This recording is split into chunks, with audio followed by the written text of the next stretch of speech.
So I'm at the end of my presentation. I've been through a thunderstorm, tech failure, script notes that everybody could see, and I'm tired because I've been teaching for 2 hours straight. And there are still over 100 and some odd people in the room. And I'm thinking, we did it. We pulled this thing off. And then my freaking lights went out. Not just the lights, the computer, the AC, everything just went black. Welcome. Today I'm about to tell you about the semi-traumatic story of how my 30-day 50K challenge went and how I missed my goal by $17,820. I don't know if you remember, but 30 days ago, I made a huge promise. I told you that I was gonna make $50,000 in the next 30 days, and I said that publicly with my full chest. I told you that I was gonna show you exactly how I did it. I'm talking step by step, so that you can do it too in your own business. The plan was simple. Fill a room, a virtual room of course, teach my audience something valuable, make an offer, change some lives, and hit my number of 50,000. It's clean, right? Yeah, I thought so too, but guess what? It turned out to be everything but clean. Nothing was clean. Let me tell you what went right though. First, because that matters. We got 2,640 people registered for this event. Now, that was actually above my target. We didn't run a single ad for this event, not one. Every single person in that room was somebody who had already seen me before, knew me, they already trusted me, and they had already raised their hand saying, TJ, I'm interested. Cool. That's the first lesson right there. You don't need new clients in order to make new money. You need a system that will add more value to the clients that you already have. Bing, bing, bing, bing, bing. But hold on, because I'm getting ahead of myself.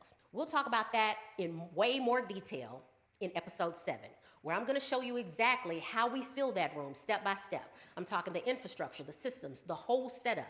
So if you're watching this thinking, hey, TJ, I wanna do that too, stay with me because it's coming up in next Wednesday's video. All right, so let me get back to my story. On the event night, I'm ready. I have my slides, I have my notes, I have Canva set up on presenter mode so that I can see my script without the audience seeing it. So I thought, yeah, everybody could see it, y'all. Everybody could see it. Every note, every aside, remember to smile here. They saw it all. And I promise you, I tried to fix it. I actually panicked.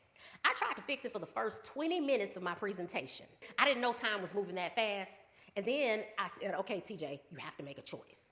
You can continue to try to fix this while losing momentum and looking super unprofessional, or you can just go. So I went. I looked at my slides, I read the room, and then I just started talking. The script, that went straight out the window. And you know what, honestly, it was better because I didn't have a script. Because I wasn't reading at people, I was actually talking to them. But what I didn't know at the time was that the presentation was just the first thing that was breaking in this whole night. While I was up there teaching my little butt off, I was actually performing in a burning building. I just didn't know it yet. So while I'm on stage flowing, feeling the energy, vibing with the crowd, my team is behind the scenes watching the Zoom room hit 500 people and stop. Now remember about them 2,600 people that registered for this event? Our Zoom account was capped at 500 attendees. So people were clicking the link and getting locked out and just leaving. It took my team 16 whole minutes to upgrade my Zoom account to accommodate an extra 1,000 attendees. But by then, these people were gone.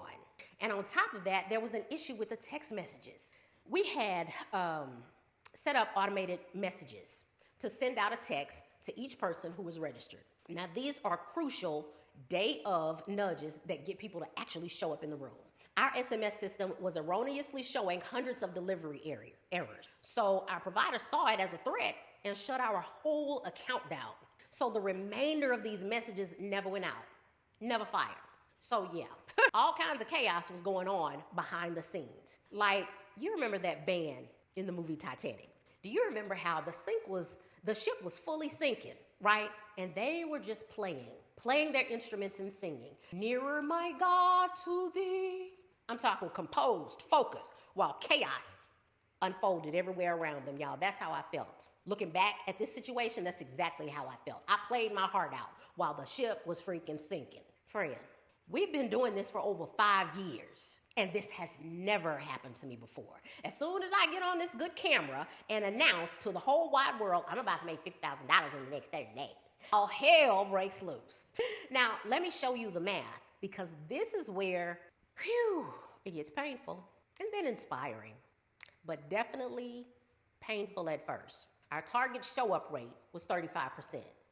That's about 924 people. We got 24%. That's 640 people. Now remember, we had a 20-minute delay in the beginning because of tech issues with my freaking presentation. Therefore, by the time I made the offer, we were down to 420 people. But here's the thing. We converted 19% of those remaining people into paying customers. That's solid. That shows that my system is working well. We made 80 sales, 58 people paid in full, 22 on a payment plan. Total revenue from the main offer alone was $23,760. So you see that? My system worked. The problem was not enough people made it into the room to hear the doggone offer. $17,820, that's the number. That's what the delayed start, Zoom cap, and frozen text messages cost me. Not because the offer was bad, not because the content failed. All due to a widespread technical breakdown. Multiple. The kind you don't see until it's already taking your money. But wait, there's more. Because the universe really has sometimes a warped sense of humor. Remember I said there was still about 100 and some odd people in the room at the very end of the presentation? People who hadn't bought yet, but were still listening and thinking about making the purchase. We were right at the doggone finish line. And what did Boosie say? My heart stopped. My eyes watered up on me. Even my sugar dropped. I was so perturbed, I tried my best to get back on Zoom as fast as I absolutely could. And some of the people were still there, but most of them weren't. They had already dropped off. So even after everything else, we lost more people at the very end. Y'all, that night felt like a complete failure. Honest to God. I went to bed thinking, well, that was a total bust. Now, mind you, I didn't speak with my team until the next day, so I had no clue about the capacity cap or the text failure. My opinion was based purely on the rough beginning of my presentation and the disastrous end. That's all I knew about at that time. But the next morning, when I spoke to my team, my first question was, okay, so how bad was it? Did we lose money? And they said, no, we didn't lose money. We made money. But we could have made a heck of a lot more.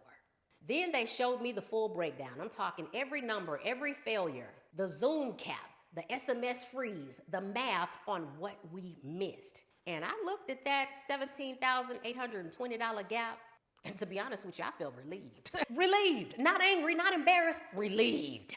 Because with everything that went wrong, the script exposed, the room locked, the text messages frozen, the lights out, we still made $33,000 and some odd dollars. And the total includes $9,800 from us inviting people into our community in 30 days from clients we already had with a system that kept working even when the infrastructure broke down. That's the whole point of this video. I promised you $50,000. I missed it, but the system still worked. I was thriving despite the chaos.